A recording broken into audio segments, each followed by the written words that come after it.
Welcome back to perfect tuition class. चलो आज next topic पढ़ते हैं, स्टैंडर्ड 11 केमिस्ट्री चैप्टर नंबर 7। एक और टॉपिक कवर कर लेते हैं, di and poly protic acid base. बढ़िया सा क्वेश्चन है और सिंपल है। ओके, सिर्फ समझने की ट्राई करना, आसानी से समझ जाओगे। चलो फर्स्ट HCl ले लेते हैं हम। HCl अगर हम वाटर में डिजोल्व करेंगे तो कितने H+ देगा? एक H+ देगा। HCl कितने H+ दे रहा है? 1 H+ है ना। तो इसे हम क्या बोलेंगे? It is a monoprotic acid है। ये कौन है? Monoprotic acid. मतलब कितने प्रोटॉन डोनेट कर रहा है ये? मोनो मतलब 1 एंड प्रोटिक मतलब प्रोटॉन की बात हो रही है। तो ऐसा एसिड है जो 1 प्रोटॉन डोनेट कर रहा है। चलो उसी तरह H2SO4 ले लेते हैं। अब H2SO4 जैसे ही हम डिजोल्व करेंगे वाटर में, ध्यान रखना यहाँ पर H2SO4 जैसे ही हम डिजोल्व कर रहे हैं वाटर में, क्या होगा? फर्स्ट H2SO4 एक प्रोटॉन डोनेट करेगा। समझना यहाँ पर 2 प्रोटॉन है, एक प्रोटॉन डोनेट करेगा H+, और दूसरे नंबर पर बचा क्या उसके पास? अब HSO4-। दूसरा क्या रहा यहाँ पर? HSO4-। एक साथ में 2 प्रोटॉन डोनेट नहीं करेगा, पहले प्रोटॉन डोनेट किया। अब H2SO4 स्टार्टिंग में जैसे ही डिजोल्व किया हमने, H2SO4 एक प्रोटॉन रिलीज कर रहा है, तो उसकी वजह से भी एसिडिक स्ट्रेंथ तो बनेगी। तो इसकी K वैल्यू कितनी है आसानी से फाइंड कर सकते हैं हम। K वैल्यू फाइंड करो तो हमें पता चल जाएगा H2SO4 की स्ट्रेंथ क्या है। तो यहां पर Ka वैल्यू कितनी आ रही है? K1 तो ग्रेटर देन 10 आ रहा है। यहाँ पर वैल्यू कितनी आ रही है? Greater than 10। बहुत ज़्यादा वैल्यू होती है यहाँ पर। सेकंड नंबर, अब कौन सा एसिड? अभी भी आयंस, ये आयंस अभी भी कहाँ पर है? पानी में। ये भी क्या होगा? आयोनाइज्ड होगा। तो अगेन HSO4- क्या होगा? आयोनाइज्ड होगा। तो वापिस लिख रहे हैं HSO4- आयोनाइज्ड हुआ, और क्या रिलीज कर रहा है? वो भी एक प्रोटॉन रिलीज कर रहा है, NSO4 2- बना रहा है। तो एसिडिक जो एसिड है अंदर वो इसकी वजह से भी है, क्योंकि ये भी प्रोटॉन डोनेट कर रहा है। तो इसकी भी K वैल्यू से हम पता लगा सकते हैं कि इसकी स्ट्रेंथ कितनी है। तो इसे हम क्या बोलेंगे? K2। और K2 की वैल्यू कितनी है? 1.2 इंटू 10⁻² होती है। ओके, ये वैल्यू कांस्टेंट है। अब फोकस करो यहाँ पर, H2SO4 BH+ दे रहा है, HSO4 BH+ दे रहा है। दोनों एसिड है, दोनों में से कौन सा एसिड ज्यादा स्ट्रॉन्गर होगा? तो जिसकी K वैल्यू ज्यादा होगी, जिसकी K वैल्यू ज्यादा होगी वो मोर स्ट्रॉन्गर है। तो देखकर क्या लग रहा है तुम्हें यहाँ पर? तो यहां से एक रिलेशन निकल रहा है, बहुत इंपॉर्टेंट है। K value is always greater than K2, always greater. और ऐसे एसिड को हम कौन से एसिड बोलेंगे? Diprotic acid.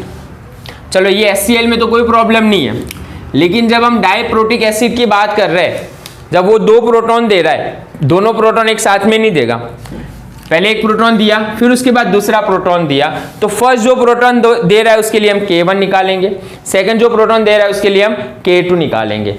2 प्रोटॉन मिले, लेकिन ये वाले की वजह से, H2SO4 की वजह से उसकी एसिडिक स्ट्रेंथ ज्यादा है कंपेयर टू सेकंड। तो इसीलिए तो यहां पर हम क्या लिख रहे हैं? K1 is always greater than K2, always greater ही होगा। अब ऐसा क्यों?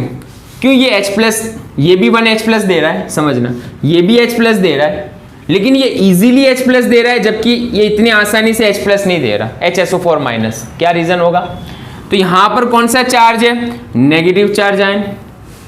और नेगेटिव चार्ज आयन के पास से पॉजिटिव प्रोटॉन लेना क्या इतना आसान होगा? नो, क्योंकि यहां पर इलेक्ट्रोस्टैटिक अट्रैक्शन क्या होगा? यहां पर ज्यादा होगा। अट्रैक्शन यहां पर क्या है? ज्यादा है। तो ये इजीली H+ नहीं दे रहा, जो इजीली H+ दे रहा है वो स्ट्रॉन्गर एसिड होता है। ये इजीली H प्लस दे रहा है अपना, इसलिए K वैल्यू ज्यादा है, लेकिन ये इजीली H प्लस नहीं दे रहा। रीजन क्या है? From negative charge does not give easily proton due to electrostatic attraction. Negative और पॉजिटिव के बीच में अट्रैक्शन ज्यादा है यहाँ पर, इसीलिए इसकी K2 वैल्यू क्या होती है? बहुत कम है। और यही क्या है अपने लिए? Di protic acid. Third number H3PO4 ले लेते हम। कितने प्रोटॉन देगा? फॉस्फोरिक एसिड 3 प्रोटॉन देगा। चलो फर्स्ट कौन सा प्रोटॉन? H प्लस लिख रहा है, बचा गया इसके पास H2PO4 -1। तो इसकी वजह से जो एसिडिक स्ट्रेंथ होगी उसे हम क्या लिखेंगे? K1, जो भी वैल्यू है वो, ओके, XYZ वैल्यू। चलो सेकंड, उसके बाद H2PO4 माइनस एक और प्रोटॉन देगा। यहां पर क्या रहा इसके पास? HPO4 -2, मतलब ये भी एसिड है। तो ये क्या कर रहा है? यहां पर K2 वैल्यू लिखेंगे इसके लिए हम, इसकी भी वैल्यू होगी XYZ कुछ ना कुछ। एक और प्रोटॉन दे सकता है ना ये, तो क्या होगा यहां पर? HPO4 2 माइनस एक और प्रोटॉन रिलीज कर रहा है, तो क्या रहा यहां पर? PO4 3 minus. ये भी एसिड है, ये भी प्रोटॉन दे रहा है, इसकी वजह से भी एसिडिक स्ट्रेंथ है, और जो एसिडिक स्ट्रेंथ है उसे हम क्या लिखेंगे? K3। तो कौन बढ़िया से एसिड है ये तीनों में से? स्ट्रॉन्गर एसिड कौन? ये वाला, क्योंकि उसकी K वैल्यू क्या होगी? हायर ही होगी। पर्टिकुलर डेटा टेक्स्ट बुक में अगर गिवन है तो देख लेना, या यहाँ पर मैं लिखा देता हूँ तुम्हें। H3O4 में K1 की वैल्यू होती है 7.5 इंटू 10⁻³ K2 की वैल्यू 6.2 इंटू 10⁻8 एंड K3 की वैल्यू है 4.2 इंटू 10⁻13। तो देखकर समझ सकते हैं हम आसानी से यहाँ पर Ka1 is greater than K2 and K2 is greater than K3। तो ये तीनों में से स्ट्रॉन्गर एसिड कौन? फर्स्ट वाला। उसके बाद ये और ये, तो K वैल्यू हमारे लिए इंपॉर्टेंट है एसिडिक या बेसिक। K के लिए हम एसिडिक स्ट्रेंथ निकालने के लिए K वैल्यू बहुत इंपॉर्टेंट है अपने लिए। तो डायरेक्ट क्वेश्चन है, और ये कौन सा एसिड हुआ? पॉलीप्रोटिक एसिड या try basic acid, basics acid भी कह सकते हैं हम इसे। तो ये कौन है? Polyprotic acid. ये कौन है? Diprotic acid.